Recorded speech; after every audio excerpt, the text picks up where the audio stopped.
यहाँ के मुख्यमंत्री केवल ढींगे मार रहे हैं। कब अरेस्ट करेंगे? जीएसटी के बाद और सेस से भारत सरकार 5 लाख करोड़ इकट्ठा करती है, पेट्रोल पे, डीजल पे, अन्य चीजों पर जो वो लगा रहे हैं। प्रांतों के पास पैसा है नहीं, वो अपना 40% हिस्सा दे नहीं पाएंगे।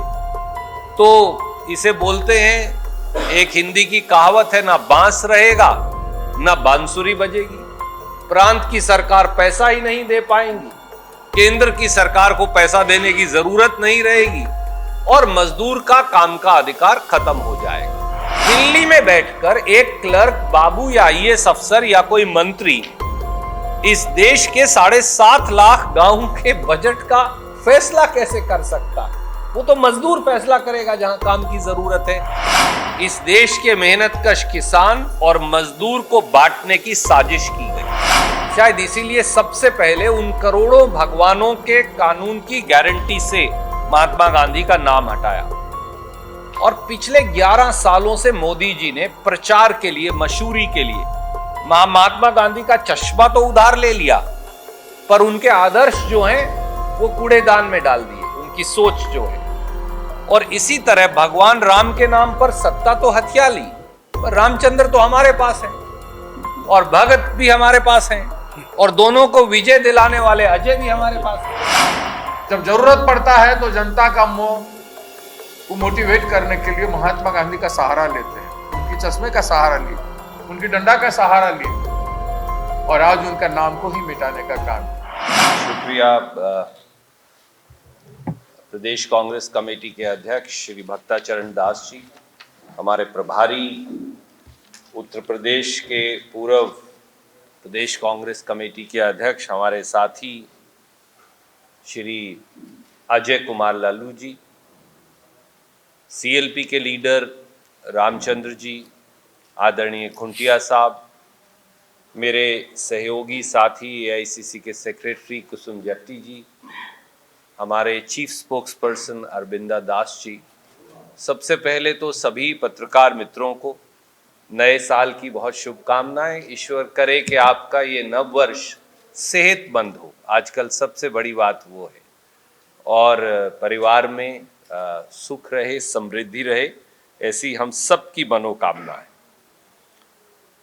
साथियों, जहां हम पूरे देश को और एक दूसरे को शुभकामनाएं दे रहे हैं, वहां इस देश के इतिहास में इस देश के गरीबों, इस देश के मेहनत कशों, इस देश के मजदूरों पर सबसे बड़ा हमला बोला गया है।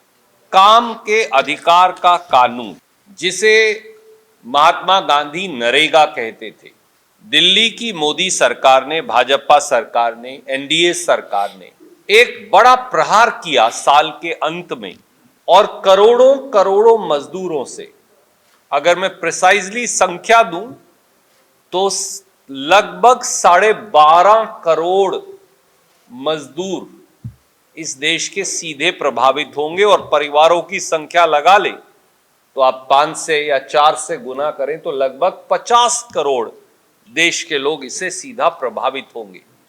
काम के अधिकार कानून को, जिसे डॉक्टर मनमोहन सिंह और श्रीमती सोनिया गांधी के नेतृत्व वाली कांग्रेस सरकार लाई थी, उसे खत्म कर दिया गया है और एक नया कानून मोदी जी लाए हैं, जिसे बोलते हैं, और आपने लिखा भी है, विकसित भारत गारंटी फॉर रोजगार तथा आजीविका मिशन कानून। साथियों, ये कानून सही मायनों में मनरेगा कानून की दिन दहाड़े हत्या है। ये कानून करोड़ों करोड़ों इस देश के मजदूरों के हकों पर डाका है। ये कानून इस देश के मेहनत कशों की रोजी रोटी पर हमला है। ये कानून इस देश के एससी, एसटी और ओबीसी, जो 95% मनरेगा मजदूर हैं, ये उनके अधिकारों पर हमला है। और गोडसे के अनुयायियों द्वारा, जो दिल्ली की सत्ता पे काबिज हैं, उनके द्वारा गांधी के दर्शन को खत्म करने की एक और साजिश है। इस कानून से इस देश के करोड़ों मजदूरों के अधिकारों पर 8 बड़े हमले बोले गए और मैं सीधा उनकी आपसे चर्चा करूंगा। पहला हमला, रोजगार देने की जिम्मेवारी केंद्र सरकार की थी मनरेगा कानून में। मोदी सरकार ने नया कानून बना अपना पल्ला झाड़ लिया है। वो कैसे? मनरेगा कानून में मनरेगा का पूरा बजट केंद्र की सरकार द्वारा दिया जाता था। नए कानून में केंद्र सरकार 60% देगी, प्रांतीय सरकार 40% देगी। पर मैं ये पूछता हूं, प्रांतीय सरकार के पास पैसा कहां है? जीएसटी के बाद, जीएसटी के बाद और सेस से भारत सरकार 5 लाख करोड़ इकट्ठा करती है पेट्रोल पे, डीजल पे, अन्य चीजों पर जो वो लगा रहे हैं। प्रांतों के पास पैसा है नहीं, वो अपना 40% हिस्सा दे नहीं पाएंगे। तो इसे बोलते हैं, एक हिंदी की कहावत है, ना बांस रहेगा ना बांसुरी बजेगी। प्रांत की सरकार पैसा ही नहीं दे पाएंगी, केंद्र की सरकार को पैसा देने की जरूरत नहीं रहेगी और मजदूर का काम का अधिकार खत्म हो जाएगा। दूसरा हमला, दूसरा जो हमला है, अगर आप उसे देखें तो वो है मजदूरों से काम का अधिकार था, काम मांगने का अधिकार था, वो छीन लिया गया है। वो कैसे?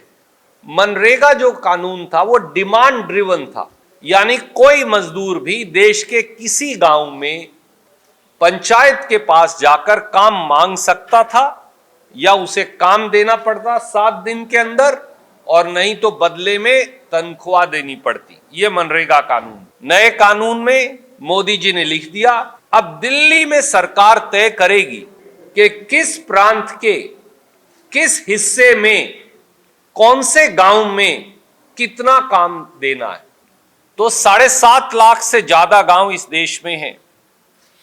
अब कोई बाबू जो पंचायती राज मंत्रालय में बैठा है वो निर्णय करेगा। उसे गांव का नाम पता है? उसे हिंदुस्तान के जिलों का नाम मालूम है? वो फैसला करेगा कि कटक में या कोरापुट में, या मैं कैथल कुरुक्षेत्र से आता हूं, मेरे जिले में या आपके जिले में कितने दिन कौन से मजदूर को कितना काम देना है। यह कभी संभव ही नहीं हो सकता, इसलिए काम का अधिकार ही छीन लिया। तीसरा हमला, केंद्र सरकार की धौंस के आधार पर बजट मिलेगा। पहले तो बजट, कोई भी काम मांगेगा पूरे देश में तो आपको काम देना है तो बजट भी देना है केंद्र सरकार को, और बजट की कोई सीमा नहीं थी, जितना काम मांगेंगे उतना बजट देना पड़ेगा 100 दिन तक हर आदमी को। अब क्या है? अब केंद्र सरकार फैसला करेगी कि किस राज्य को कितना बजट देना है। दिल्ली में बैठकर एक क्लर्क बाबू या आईएएस अफसर या कोई मंत्री इस देश के 7.5 लाख गांव के बजट का फैसला कैसे कर सकता है? वो तो मजदूर फैसला करेगा जहां काम की जरूरत है, या कहीं बाढ़ आई है, कहीं सूखा पड़ा है, कहीं और कोई समस्या है जहां काम की आवश्यकता है। कहीं भी कांग्रेस की सरकार हो या बीजेपी की या किसी क्षेत्रीय दल की, मैं मजदूर हूं, मैंने काम मांगा तो देना ही पड़ेगा, ये अनिवार्य है और दिल्ली को बजट देना पड़ेगा। अब उन्होंने ये जो गारंटी थी, अधिकार था, उसे खत्म करके इसे एक सेंट्रली स्पॉन्सर्ड स्कीम बना दिया।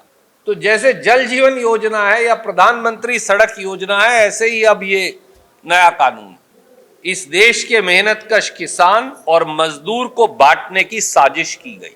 मनरेगा कानून में कोई पात्रता काम मांगने की नहीं थी, ना कोई समय सीमा थी, ना कोई समय था कि भाई आज सुबह काम नहीं मांग सकते, 6 बजे के बाद मांगेंगे, या जुलाई में नहीं मांग सकते, सितंबर में मांगेंगे।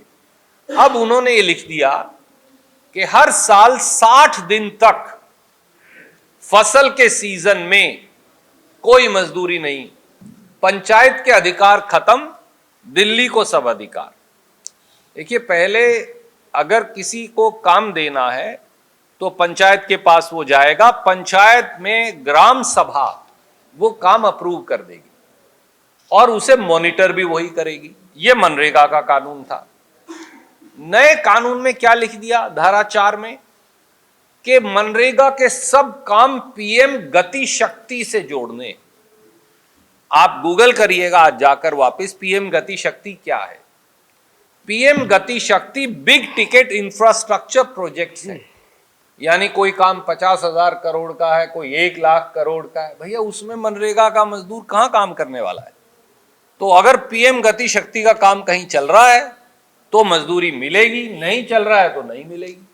मनरेगा में पहले था फिजिकल मस्टर रोल और सोशल ऑडिट, उसके बाद इन्होंने ऐड किया उसमें बायोमेट्रिक अटेंडेंस एंड ई-KYC, तो 27 लाख मजदूर काम से कट गए।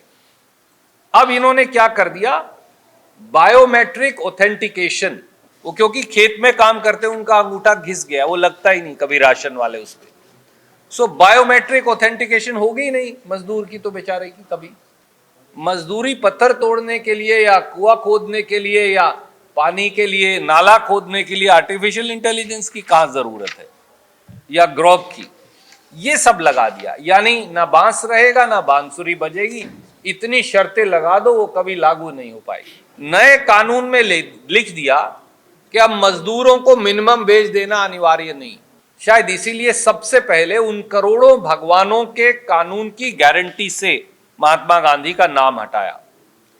और पिछले 11 सालों से मोदी जी ने प्रचार के लिए, मशहूरी के लिए महात्मा गांधी का चश्मा तो उधार ले लिया, पर उनके आदर्श जो हैं वो कूड़ेदान में डाल दिए, उनकी सोच जो है।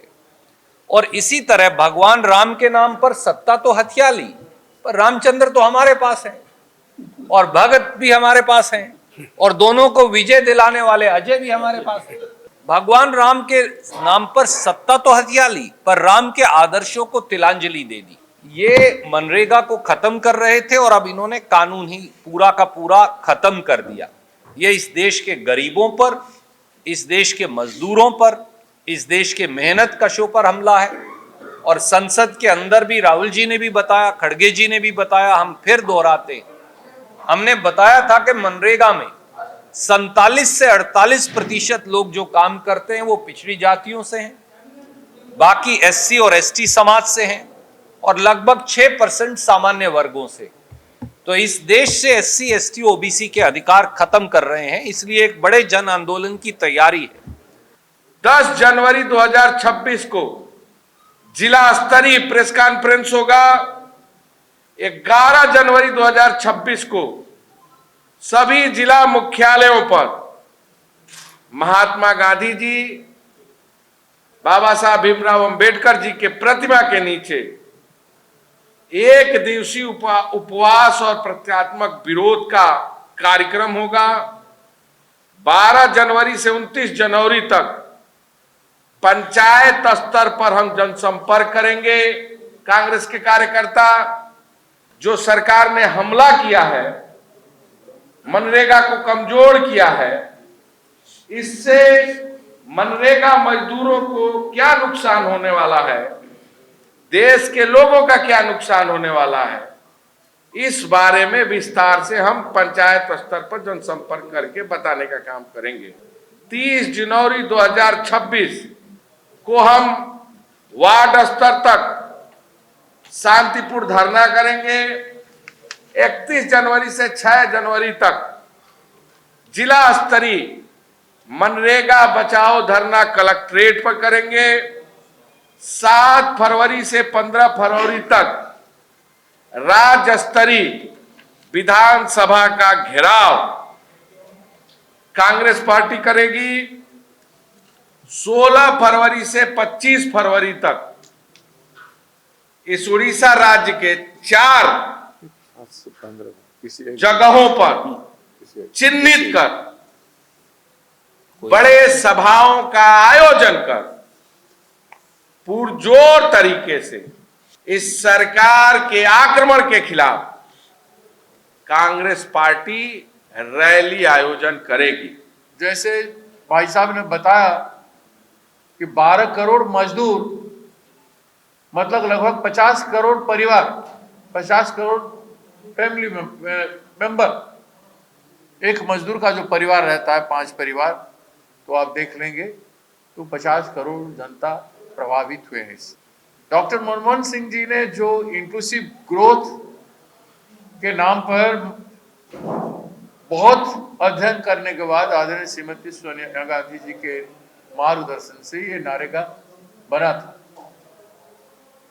और उसमें गारंटी की बात थी। आप गारंटी मतलब समझ सकते हैं कि जिस तरह का एक्सप्लेन किए सूर्यवाला जी ने कि आपको काम देंगे और काम नहीं दे पाएंगे तो आपको कंपेंसेटरी आप पेंशन देंगे, बता देंगे, बिठा के। वो यहां से टोटली मिसिंग है। अगर वो नहीं रहा तो महात्मा गांधी नरेगा का कोई मीनिंग नहीं रहा। दूसरी बात है, महात्मा गांधी जी कोई छोटे व्यक्ति है नहीं, राष्ट्र के पिता है और कांग्रेस ने देश को आजाद किया महात्मा गांधी जी के, जवाहरलाल नेहरू जी के नेतृत्व में। कांग्रेस अगर नहीं होता तो देश आजाद नहीं हुआ होता, महात्मा गांधी नहीं होते तो देश आजाद नहीं हुआ होता। और उन्हीं का नाम को ये लोग अपना स्वच्छ भारत में महात्मा गांधी जी का चश्मा व्यवहार करते हैं। चश्मा व्यवहार करके वो सेवा का काम कर रहे हैं, जता रहे हैं। प्रधानमंत्री जी कहीं झाड़ू पकड़ते हैं, ड्रामा करते हैं और उसी को देश भर में दिखाते हैं। हम महात्मा गांधी की दिशा पर कहते हैं वो। इसी तरह से लोग इंतजार कर रहे थे संविधान को खत्म करने के लिए, संविधान को परिवर्तन करने के लिए। पिछले चुनाव से पहले कोशिश किए, नहीं कर पाए। फिर जनादेश मांगे कि हमको 400 सीट में दो, हम भारत को मजबूत कर देंगे। उनका पर्पस था कि 400 सीट जीतेंगे तो कांग्रेस मुक्त भारत, संविधान मुक्त भारत करेंगे। लेकिन जनता को मंजूर नहीं है, वो 240 के नीचे आ गए और आज सरकार में बने रहे। तो जब ये कर नहीं पाए तो अब महात्मा गांधी को अपमानित कर रहे हैं। ये अपमान महात्मा गांधी जी का नहीं, ये सारे देश का अपमान है, राष्ट्रीयता का अपमान है। भारत देश की संगति, भारत देश की परंपरा और जनगण मन का ये प्रति ये आक्रमण, ये देशद्रोही का काम है। ये कोई भी देशभक्त महात्मा गांधी को इस तरह का ह्यूमिलिएशन नहीं कर सकता, उनका नाम पर ऐसे ह्यूमिलिएशन नहीं करता। जब जरूरत पड़ता है तो जनता का मोह को मोटिवेट करने के लिए महात्मा गांधी का सहारा लेते हैं, उनकी चश्मे का सहारा लिए, उनकी डंडा का सहारा लिए और आज उनका नाम को ही मिटाने का काम किया। पूरा पैसा महात्मा गांधी नरेगा का केंद्र सरकार को देना कानून से अनिवार्य था और देश के 7.5 लाख से अधिक गांव में कोई भी, किसी भी जात, किसी भी धर्म का व्यक्ति कभी भी, कहीं भी, कैसे भी मजदूरी मांग सकता था, उसे देना अनिवार्य था। अब ये सब खत्म कर दिया है। लोगों ने एक महिला बीडीपीओ पर हमला किया, नेता ने, और उसे अपमानित किया। ये अब नई बात है। कल उत्तर प्रदेश में बीजेपी के एक नेता ने कलेक्टर को सरेआम थप्पड़ मारने की धमकी दी। उससे पहले बीजेपी के लोगों ने 2 शाल बेचने वालों को कश्मीर के, हरियाणा और एक और दूसरे बिहार में, वहां उनको थप्पड़ मारे। आए दिन उससे पहले उत्तराखंड में एक और उत्तर पूर्व का हमारा नौजवान बच्चा जो वहां पढ़ने आया था, उसकी हत्या कर दी गई, त्रिपुरा के बच्चे की। मैं आपके माध्यम से इस देश के लोगों के समक्ष रखना चाहूंगा, क्या बीजेपी के इन लोगों और नेताओं को गुंडागर्दी का कोई अधिकार दे दिया है लोगों ने? वो जिस अधिकारी को, जिस व्यक्ति को, जिस शक्ल के व्यक्ति को, कभी महिला को, कभी पुरुष को, पड़ोस में मध्य प्रदेश में एक आदिवासी भाई के मुंह में पेशाब किया उन्होंने, दलितों के बांधकर जंजीरों से उनकी चमड़ी उतार दी गुजरात में। ये क्या हो रहा है? इस प्रकार का निंदनीय घटनाएं जो नृशंस हैं, अमानवीय हैं, अस्वीकार्य हैं, किसी समाज के अंदर इनमें से कोई बात स्वीकार्य हो ही नहीं सकती। मुख्यमंत्री क्या कर रहे हैं? यहां के मुख्यमंत्री केवल ढींगे मार रहे हैं। कब अरेस्ट करेंगे उस व्यक्ति को और कब बीजेपी के उस लीडर को अरेस्ट कर जेल के अंदर बंद करेंगे? ये बताएं। ये सवाल है जो हमारा आपके सवाल के जवाब में